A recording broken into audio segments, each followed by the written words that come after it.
Good Morning Business, le grand débat. Avec Emmanuel Le Chypre, Jean-Marc Daniel. Messieurs, on revient sur la décision de la BCE de baisser d'un quart de point ses taux directeurs. Premier assouplissement depuis 2019. La question, c'est de savoir à quel rythme se fera les prochaines baisses. Christine Lagarde ne crie pas victoire sur l'inflation. Elle relève d'ailleurs les perspectives. Jean-Marc Daniel, est-ce que la BCE est trop prudente ? Je crois que surtout dans sa façon d'agir, elle ne donne pas assez de réflexion, d'explication de ce qu'elle fait, malgré des apparences. C'est-à-dire, Christine Lagarde l'a dit tout à l'heure lorsqu'elle a été interrogée par Laure Closier, elle a dit on a énormément de paramètres, on regarde l'évolution des salaires, on regarde l'évolution des matières premières, on regarde... Or, en fait, quand même, depuis les années 90, depuis l'indépendance des banques centrales, normalement, elles ont une règle qu'on appelle les règles de Taylor. Elles affichent, c'est d'ailleurs ce que disaient Trichet et Draghi, c'est ce que disait en son temps Volcker, il y a quelques paramètres dont on va tenir compte et selon ces paramètres, on va prendre notre décision. On ne peut pas tout intégrer, on ne peut pas parler de tout, considérer que tout a un impact sur l'inflation. Et donc je pense qu'elle est trop prudente dans la mesure où les paramètres qu'elle devrait avoir sous les yeux lui incitent à avoir un taux d'intérêt qui soit plus proche de 3% que de 3,75%. Concrètement, ce qu'elle devrait nous dire de façon claire et nette, quelle interprétation elle fait de la position de l'économie dans le cycle par rapport, ou est-ce qu'on est véritablement dans une phase de redressement, ou est-ce qu'on est dans une phase au contraire où l'économie est encore atone, mais aller au-delà, multiplier les données, dire voilà on réfléchit, on s'interroge, on a des angoisses et puis vous savez le prix du jus d'orange augmente plus vite qu'on ne l'espérait. Tout ça est à mon avis à la fois confus et artificiel. Donc des règles simples, une règle de Taylor, on l'applique et conséquence on passe à 3% et on en reste là pendant un petit moment. Les inquiétudes, elles viennent aussi des hausses de salaire, plus 4,7% au premier trimestre en zone euro. Elle dit que ça va être absorbé par les marges des entreprises. Emmanuel, qu'est-ce que vous en pensez ? Ce qui est compliqué, c'est qu'on a l'impression que effectivement l'esprit de nos banquiers centraux est quand même assez embrouillé, qui sont assez perturbés par les 2 années qu'on vient de vivre. C'est-à-dire qu'il y a eu, par exemple, au moment où l'inflation montait assez fort, une perte de confiance dans tous les modèles de prévision de l'inflation. Et donc, beaucoup des gouverneurs de la BCE se sont dit « Ah bah oui, mais alors on peut plus se fier finalement au modèle de prévision. » Et ça, c'est embêtant parce qu'il faut rappeler que quand même le b.a.-ba du métier de banquier central, c'est qu'il y a toujours un décalage entre le moment où vous prenez vos décisions et le moment où ces décisions ont un impact. Et donc, c'est compliqué de se baser uniquement sur des résultats empiriques qui sont les mesures de l'inflation, c'est ce qu'on appelle la data dépendance. Et effectivement, on a l'impression que la BCE, elle a du mal à équilibrer finalement quelle confiance il faut faire au modèle, quelle confiance il faut faire aux données instantanées et que la réflexion sur finalement qu'est-ce qu'a été ce choc réellement, ce choc inflationniste, ça a été quoi réellement ? C'était un choc d'offres. Est-ce que les chocs d'offres se transmettent de la même façon que les chocs de demande, etc. Et donc on a l'impression effectivement, compte tenu de ce flou et de ne plus trop savoir à quels indicateurs se fier, qu'on a une prudence qui est quand même extrême. Et là je suis assez d'accord avec Jean-Marc. C'est vrai que la prudence pour dire attention, l'inflation, c'est pas sûr que ça ralentisse tant que ça, etc. Moi, je pense qu'effectivement, on a quand même des bonnes perspectives sur un ralentissement de l'inflation. Je pense que l'évolution des salaires, elle est assez documentée. On voit bien que, oui, il y a des tensions sur le marché du travail, mais oui, on voit bien que les augmentations de salaire, c'est le fruit de la vague d'inflation passée qui se répercute avec retard et qui va s'amortir progressivement. Donc moi je trouve qu'il y a un peu de prudence excessive sans doute.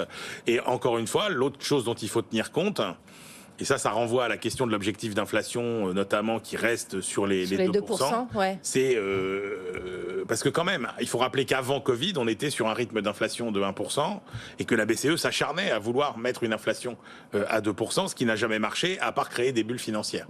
Finalement, donc le bilan de ces 2%, il n'est pas très bon. Est-ce qu'il faut remonter la cible, sachant qu'on va vers une base de coûts de l'économie mondiale plus élevée avec la transition écologique, le vieillissement démographique, les relocalisations, etc. Donc ça, c'est des réflexions qu'il faudrait avoir, mais qui ne me semble pas qu'on soit en train de mener. Jean-Marc, est-ce qu'il faut remonter la cible d'inflation aujourd'hui fixée à 2%? Oui, non, je pense pas. Je pense même qu'à 2%, c'est scandaleux. C'est-à-dire que normalement, 2%, ça veut dire qu'on va vous voler tous les ans 2% de votre pouvoir d'achat.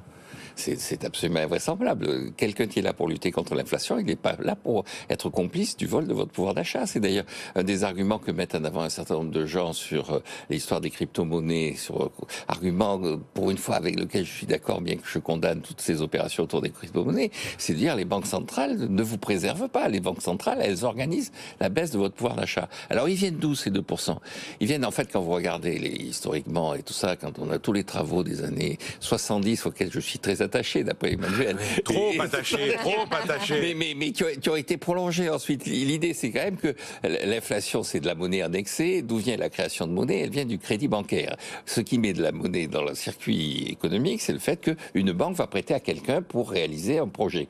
Et donc, l'idée des 2%, c'est que quand vous prêtez à quelqu'un, ou bien il crée de la richesse, et donc il n'y a pas de problème, ou bien il se trompe, et vous avez mis de la monnaie dans le circuit, mais il n'y a pas de richesse en regard. Et donc, ce décalage entre la monnaie qui a été mise dans le circuit et la richesse qui n'a pas été créée fait une tension sur les prix. Donc, pour résumer, les 2% en économie, on appelle ça la marge d'erreur des banques. Le taux d'intérêt, le taux d'inflation admis, c'est normalement la marge d'erreur que l'on donne aux banques pour prêter à des gens qui ne créeront pas de richesse, pour créer de la monnaie qui ne sera pas efficace. Bon. Quand on regarde maintenant les débats, en fait, le véritable débat sur l'évolution du taux de référence, c'est Olivier Blanchard qui l'avait lancé. Et Olivier Blanchard était très clair. Il avait dit, en fait, le véritable enjeu maintenant de l'inflation, c'est d'effacer la dette publique. Le véritable enjeu de l'économie mondiale, c'est ce stock de dette publique, notamment aux États-Unis, qui est colossal. Les États-Unis, c'est 20% de l'économie mondiale, c'est 40% de la dette publique mondiale. Donc, ce que disait Blanchard à l'époque, il dit il faut remonter à 4%, parce qu'avec 4%, l'inflation, ça nettoie la dette. C'est de grandes choses. L'inflation, c'est un transfert systématique qui va détruire l'épargne du créancier et alléger les contraintes du débiteur. Donc, on détruit la dette publique. Donc, je pense que la vraie question sur la cible d'inflation, c'est est-ce qu'on a comme seul élément de capacité à détruire la dette publique, l'inflation.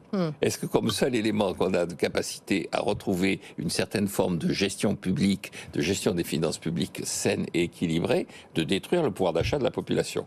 C'est ça la vraie question. Emmanuel. Et donc, moi, je suis pas d'accord avec Jean-Marc là-dessus. Emmanuel. Je suis pas du tout d'accord avec Jean-Marc là-dessus.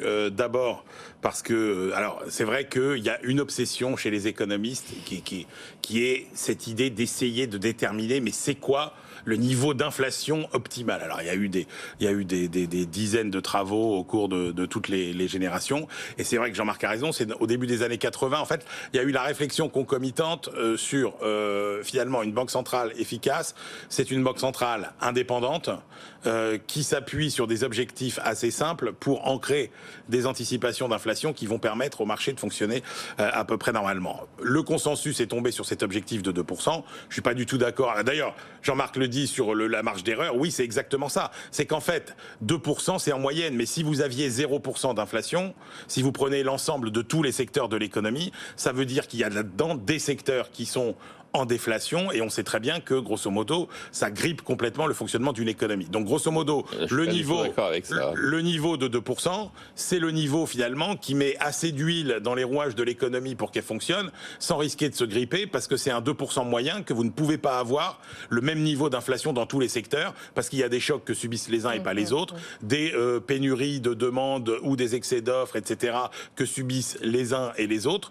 Donc, c'est le bon niveau, grosso modo, pour que l'économie fonctionne à peu près. Et la leçon des travaux académiques, même si beaucoup ne sont pas d'accord, en gros les débats aujourd'hui c'est quoi? C'est est-ce qu'on change de référence? C'est-à-dire est-ce qu'on ne prend plus une cible d'inflation à 2%? Est-ce qu'on prend par exemple un objectif d'inflation du PIB nominal, en valeur?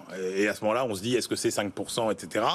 Ou bien est-ce que on garde ça? Mais la leçon qu'il faut retenir, c'est que cet objectif des 2% d'inflation, il ne doit pas être immuable. Il n'y a rien qui dit que c'est un objectif permanent et parfait. Donc ça dépend de la conjoncture économique. Et si effectivement il faut considérer qu'aujourd'hui, ce qui est bon pour l'économie mondiale, c'est une inflation un peu plus élevée, parce que notamment ça permet d'éponger un peu les dettes. Peut-être qu'il faut en arriver là. Alors justement, ce qui est bon pour l'économie, est-ce qu'un euro qui pourrait baisser, c'est une bonne ou c'est une mauvaise nouvelle, Jean-Marc? Non, l'euro qui baisse, ce serait une mauvaise nouvelle. Il faut voir que, alors on a parlé de la démographie, ça génère pas de l'inflation, mais la démographie, ça génère de la disparition de production. Quand vous avez que des vieux, vous produisez pas. Et on a un modèle, une référence, je sais pas si c'est un modèle, mais en tout cas c'est une référence, et pour moi c'est un modèle, c'est ce qui s'est passé au Japon. Le Japon, quand il a vu qu'il y allait avoir une baisse de sa population, vous avez que deux solutions dans ces cas-là. Vous cherchez du travail, soit en faisant venir du travail sur votre territoire, soit en achetant des usines à l'extérieur de votre territoire, vous allez avoir des jeunes qui vont travailler pour vous. Le Japon a fait le choix clair et net d'exporter de l'épargne. Donc le Japon a mené une politique d'appréciation de ton taux de change qui fait que $1 valait 75 yens au moment où ils ont commencé à exporter considérablement leur épargne. Maintenant, $1, ça fait 150 yens, c'est-à-dire que les Japonais paient leur retraite avec des dollars qu'ils récupèrent sur les placements qu'ils ont effectués à l'étranger. L'Europe est dans la même situation. L'Europe, c'est 20 ans, c'est le Japon d'il y a 20 ans. Donc il faudrait qu'il y ait €1 égale $1,4 pour acheter systématiquement des usines. Mais Jean-Marc, le yen aujourd'hui, il est extrêmement bas. Mais justement, il est bas parce qu'ils ont fait l'opération d'achat des usines et maintenant, en amont, et maintenant, ils bénéficient du retour sous forme de dividendes qui viennent de ces usines. Ce qu'ils ont acheté 75 yens, $1 égale 75 yens, maintenant, ça vaut 2 fois plus cher par rapport à leur patrimoine. Et donc, ils ont des dividendes qui sont multipliés par 2 grâce à cette stratégie de change. Donc là, on est dans la phase où il faut acheter les usines, il faut exporter du capitaux. On a un certain niveau d'épargne qui est assez élevé en Europe. Il faut utiliser cette épargne. Ce qui plombe ça, c'est la France. Mais l'Allemagne, qui est un excédent, pourrait, si elle avait encore le marque, elle pourrait acheter énormément d'usines, sachant que là aussi, Madame Merkel avait dit il y a une dizaine d'années, au stade où nous en sommes, ne nous faisons pas d'illusions, ce sont les Turcs, avait-elle dit, qui paieront nos retraites. Le véritable enjeu, c'est de savoir si les Turcs travailleront dans des usines en Allemagne ou dans des usines en Turquie dont nous serons les propriétaires.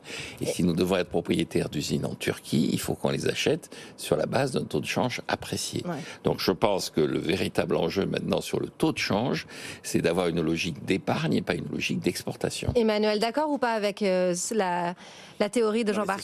C'est surtout la vision de l'économie de Jean-Marc qui est absolument terrifiante. C'est-à-dire qu'en gros, la vision de l'économie qu'a Jean-Marc, c'est prenons tous joyeusement la route pour l'EHPAD économique. Et voilà. C'est pas une vision, c'est un constat. C'est pas ça, Jean-Marc, qui fait. C'est un constat. Ça, c'est un constat qui est purement un constat théorique et un constat financier. Mais ça n'est pas avec ça que vous allez faire vivre un pays. Ça n'est pas avec ça que vous allez faire nation. Ça n'est pas avec ça que vous allez avoir des projets. Il n'y a pas de jeunes, je constate qu'il n'y a pas de jeunes. Je vais pas dire c'est une vision dramatique, c'est une vision réaliste. Mais il n'y a plus de jeunes en Europe. Sauf qu'il y a toujours des jeunes qui vont vouloir travailler, qui vont vouloir entreprendre, et que vous ne pourrez pas, si vous voulez, vivre comme ça, comme un rentier pour plusieurs générations encore.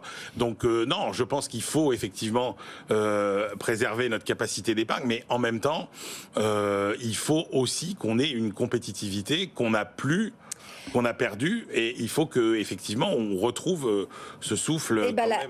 La transition est toute trouvée, la compétitivité avec la note de la France qui est dégradée par S&P en fin de semaine dernière. On passe de AA à AA-, perspective stable. Aucune conséquence sur les marchés. Est-ce que c'est rassurant, ça ? Oui, mais c'est rassurant parce que ça prouve que les marchés ont compris que les agences de notation étaient... c'est vraiment la bouche du coche. Hein. On s'agite autour de l'économie, on vibrionne. Bon, c'est de l'air, quoi. Alors là, c'est vraiment... Là aussi, c'est comédiante. Et puis, tel que c'est parti, je pense, heureusement, que ce ne sera jamais tragédiante avec les agences de notation. Emmanuel. Oui, c'est vrai qu'elles ont quand même un pouvoir d'influence qui a beaucoup baissé. Et puis, je pense que au-delà de ça, il y a effectivement une espèce d'insensibilité au niveau de la dette, qu'on se dit que finalement on arrivera toujours à la rembourser quoi qu'il arrive, et que ça n'est pas aujourd'hui un sujet de préoccupation. Il y a un équilibre, alors pour le coup, puisque Jean-Marc dit qu'il faut aller investir l'épargne, il y a beaucoup d'épargne, et effectivement, le fait que vous ayez un rapport entre, qu'il y ait une surabondance d'épargne aujourd'hui, fait que vous pouvez tenir tous les bons raisonnements que vous voulez sur la bonne gestion des finances publiques. Dès l'instant où vous trouvez des tas de gens qui sont prêts à financer vos déficits... Non, je voudrais corriger ça. Il n'y a pas une surabondance d'épargne. On manque d'épargne en France. Quand vous avez un déficit, voilà... Non, mais à l'échelle mondiale, Jean-Marc. À l'échelle mondiale, il y a un excédent d'épargne. Mais non, à l'échelle mondiale, on manque d'épargne, puisqu'on manque d'investissement, donc on manque d'épargne. Véritable enjeu, effectivement, de l'échelle mondiale, ça va être de reconstituer son épargne. Non, on manque pas d'épargne, Jean-Marc, on manque de projets. On manque d'épargne parce qu'on est en train de vieillir, et donc face à ça, il faudrait effectivement avoir énormément d'épargne pour investir, pour faire la transition écologique, pour faire la transition climatique et tout ça. On manque d'épargne au niveau mondial et singulièrement en France. Je rappelle, rien qu'en France, le taux d'épargne est de 17%. Dans les années 60, en pleine période des 30 glorieuses, le taux d'épargne était de 25% et les finances publiques étaient équilibrées. Là, on a 17% d'épargne et il y a déjà 5% de déficit budgétaire qui détruit une partie de cette épargne. Donc, il faut faire un effort sur l'épargne. Plus d'épargne pour Jean-Marc, plus de projets pour Emmanuel. Merci beaucoup, messieurs.